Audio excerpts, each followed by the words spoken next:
Kalkalosh, Boker Or, Mishna Yomi Masechet Shevuot, Perek Aleph. We are on chapter 1, Mishnah Vav and Zayin, Mishnah 6 and 7. Mishnah Vav says, Al Zedon Tumat Mikdash V'Kodoshav, and any intentional, because beforehand we were always talking about accidental. Now we're talking about purposely. So if for any intentional Tum'ah of the Bet HaMikdash or the Kodesh, which means any type of Korbanot, Sa'ira Na'asa Bifnim Yom Kippurim Mechabanim. You need two things. The Sa'ir, which is done on the inside of Kippur, meaning on the inside of the service, right? Inside the Hechal, and Yom Kippur is going to be mechaper.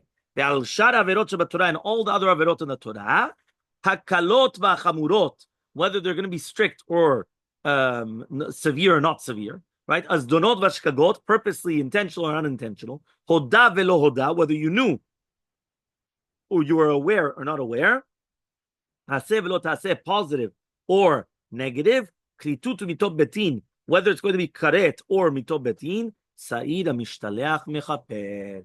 The Sa'id HaMishtaleach is going to be mechaper. So if you look in the footnote there, there's an incredible atonements for Tum'ah of the temple and its holy things. Look on the bottom there, you have an entire chart. You have Rabbi Yehuda, Rabbi Shimon according to the first version, Rabbi Shimon according to the second version, and Rabbi Meir.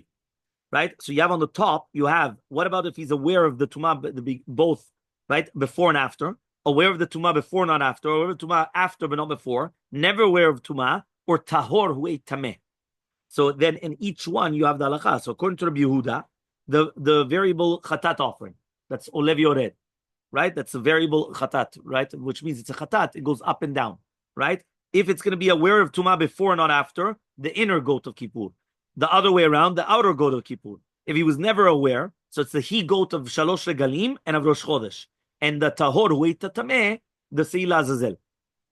According to Rabbi Shimon, it's the same variable chatat offering. So actually, that is the same of all of them. So we're going to skip this one out because all of them hold variable chatat offering if you're aware both before and after.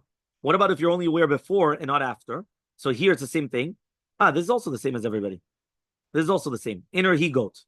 Okay, the other one is outer he goat. That's also according to everybody, except for the Mamid says that the Sa'id of Shalosh Regalim and Rosh Chodesh also is included. That's the only difference. But everybody else also says the same thing. Outer he goat. Now, if you're never aware, so therefore it's the Sa'id of Shalosh Regalim and Rosh Chodesh. According to the first version of Shimon, it's Sa'id of Shalosh Regalim. According to the second version of Shimon, Shalosh Regalim, and also the Sa'id on the outer he goat of Yom Kippur. And also according to the Mimid, right? Both of them. And also he adds in the he goat of Rosh Chodesh as well. Tahor that ate the tameh, you have the Sila Zazel. According to the first version of Shimon, the Sa'id of Rosh Chodesh.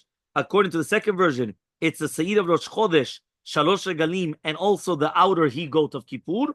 And according to Rabbi Meir, it's the outer he goat of Kippur, Shalosh Regalim and Rosh Chodesh are the same. Meaning Rabbi Shimon's second version of Rabbi Meir is the same thing. Okay? So again, these are just the different korbanot which are going to be mechaper. Right? That's what we're talking about. Korbanot to be mechaper. Zain, halakha zain.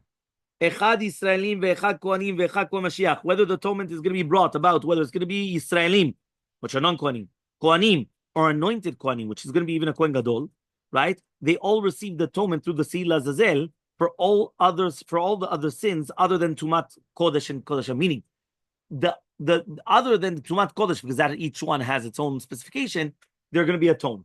Doesn't matter whether you're Yisrael, you're a Kohen Gadol, doesn't matter. The Seila Zazel. Ma ben Yisrael and Kohanim. So then what's the difference between Yisrael and Kohanim and a Kohen Gadol? The blood, right, of the bull, of the par, is going to be that's brought by the Kohen Gadol on Yom Kippur is going to be atoned for the Kohanim, okay, and also for the holy things. Whereas the non-Kohanim receive them from the inner and outer he goats of Kippur. Meaning, for the Kohanim, it's going to be from the par, the blood of the par. And for the non-Kohanim, it's the blood of the Sa'id, whether it's the inner or outer. Okay, Rabbi Shimon says, just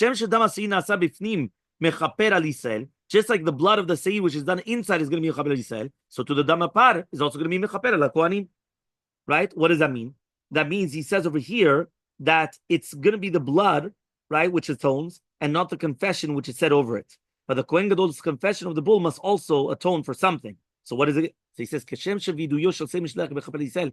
viduy on the Sina Mishlech is mechaper al Yisrael, so to the viduy of the par mechaper al Kohanim. So too, that means according to Rabbi Shimon, Kohanim and non-Kohanim are not equal with regard to the atonement of the Azazel goat.